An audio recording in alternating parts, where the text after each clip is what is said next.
Bonjour à tous, nous sommes ici l'équipe des Web Art Reporters en compagnie de Mounia Medour et Zara Oumadji. Nous allons parler du film Papicha. Comment se passe le festival pour vous?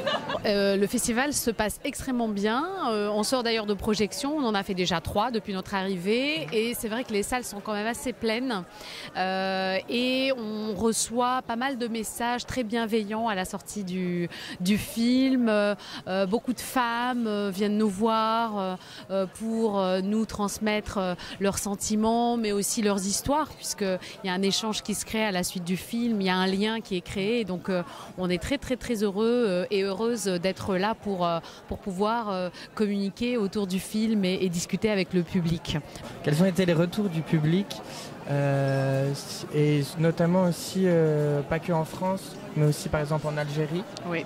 Alors en fait le film va sortir en France le 9 octobre et nous avons prévu une sortie algérienne le 21 septembre. Donc on a très très très hâte de partir présenter et rencontrer le public, puisqu'on ne sait pas du tout quels sont les retours. Le film n'a pas encore été diffusé en Algérie. Par contre on a eu pas mal de retours, puisqu'on a fait déjà quelques projections ici en France, et les gens sont quand même assez intrigués, assez intéressés et très curieux de cette époque, de cette période que beaucoup de gens ont oublié, et pour l'instant ça se passe extrêmement bien. Pour le moment à Angoulême, le public il y a des retours positifs qu'on reçoit après chaque projection, et que j'ai hâte moi de voir le public algérien.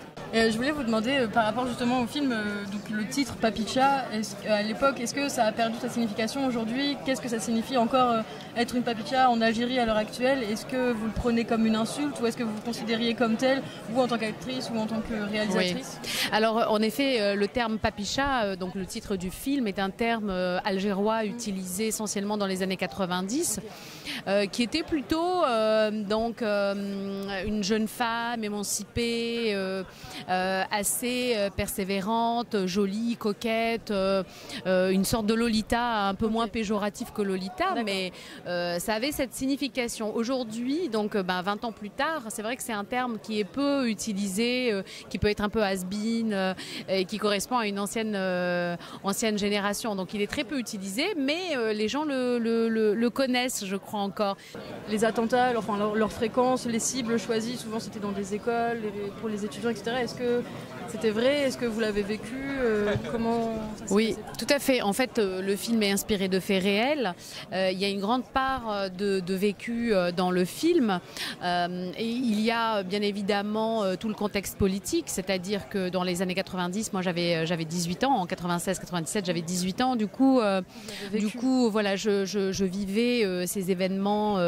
J'ai heureusement jamais eu de contact direct, mais à travers des voisins, de la famille et surtout la télévision, on pouvait voir ce qui se passait, et tous les jours on avait droit à des attentats, à des explosions, à des voitures piégées, à des assassinats dans des villages, et on avait très peu de monde épargné. Et donc toute cette réalité, si vous voulez, elle est tout à fait historique et documentaire, et aussi cette augmentation, cette graduation de la violence qui passe dans le film des affiches qui sont à l'extérieur de la cité, puis aux affiches qui sont à l'intérieur de la cité, puis ces femmes qui interviennent pour interdire les cours. Ouais, qui sont très choquantes, on ne sait pas d'où elles sortent dans le film, c'est très peu expliqué en fait. C'est vrai que ça fait... si voilà, vous voulez ça développer fait... un peu, je suis... Oui. Et, en fait, dans la graduation de la violence, on a ces affiches dans un premier temps qui sont comme une sorte d'alerte, d'alarme pour dire bon, voilà ce qu'on vous demande de faire. Et cette propagande en fait évolue, puisque les affiches entrent à l'intérieur de la cité universitaire, donc entrent à l'intérieur de l'intimité de ces jeunes femmes et de cette cité, et de l'enseignement et de l'éducation, puisqu'on est quand même au sein d'un campus.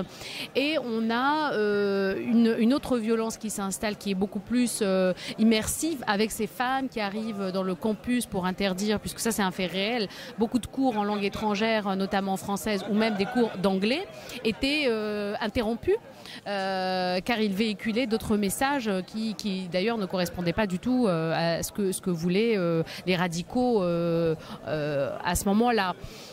Du coup, c'est vrai que cette violence, elle progresse avec l'intervention dans l'intimité de ces filles, dans les chambres après le réfectoire et après l'amphithéâtre. On est à l'intérieur des chambres avec les filles et donc tout ce qui est proscrit, c'est la danse, c'est la joie, c'est les rires, c'est les chants, c'est des corps dénudés, la cigarette bien évidemment, le tabac et ces femmes sont là pour intimider ces jeunes femmes. Ma mère étant prof d'anglais, elle a reçu pendant cette décennie noire, elle avait 30 ans, elle a reçu pas mal de menaces parce qu'elle enseignait la langue anglaise. Donc oui, il y a une grande... Ça existait vraiment pendant cette période. Je voulais vous demander, l'héroïne, donc dans le film, Nejma, elle coud, elle utilise la couture, elle fait des défilés, donc elle passe par la mode, c'est son moteur. Et pour lutter un peu contre l'obscurantisme de l'époque, vous, comment vous avez fait? Est-ce que c'est le cinéma qui vous a apporté ce côté libérateur Pour moi, je pense que l'éducation est la base de toute société et les parents y sont pour beaucoup et la société aussi. Moi, je sais que pour ma part, moi j'ai eu des parents qui ont toujours été derrière, qui m'ont inculqué le travail, la persévérance, l'éducation, la culture, une sorte d'ouverture aussi sur le monde.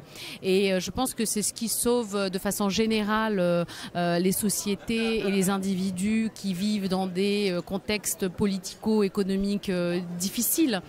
Et je reste persuadée que c'est ce qui permet aujourd'hui encore de sortir de la misère intellectuelle mais aussi financière.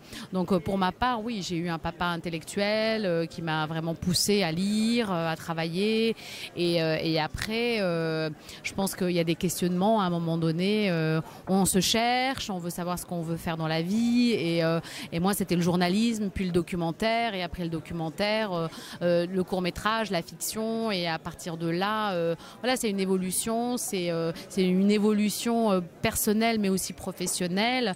Il y a un cheminement qui s'est créé, un fil conducteur qui est là et qui est vraiment sur l'émancipation et le rôle des femmes dans les sociétés, essentiellement algériennes, mais dans les sociétés de façon globale aussi. Tout comme pour Mounia, mes parents ont été et le sont encore derrière moi. L'éducation évidemment fondamentale. C'est un principe pour mes parents qui m'ont inculqué également cette valeur. Mais il y a aussi, comme pour Nejma, le combat, aller jusqu'au bout. Aller jusqu'au bout de ce qu'on veut être, de ce qu'on souhaite tout simplement faire et aller jusqu'au bout, tenir bon. C'est ça en fait. Et avoir des rêves. Parce que moi je pense que quand on est jeune, on se dit que les choses sont impossibles, que c'est difficile, que c'est long, mais je pense qu'il faut toujours avoir un objectif. Enfin, en tout cas moi c'est ce que je pense, hein, c'est purement personnel, mais je pense qu'il faut quand même avoir des objectifs dans la vie et essayer de les atteindre. Et je sais plus qui dit il faut viser les étoiles et au pire il faut viser la lune, au pire on atterrit dans les étoiles. Mais c'est vraiment ça, il faut toujours essayer de viser haut, de jamais abandonner, de persévérer et je pense que c'est la clé. Merci beaucoup.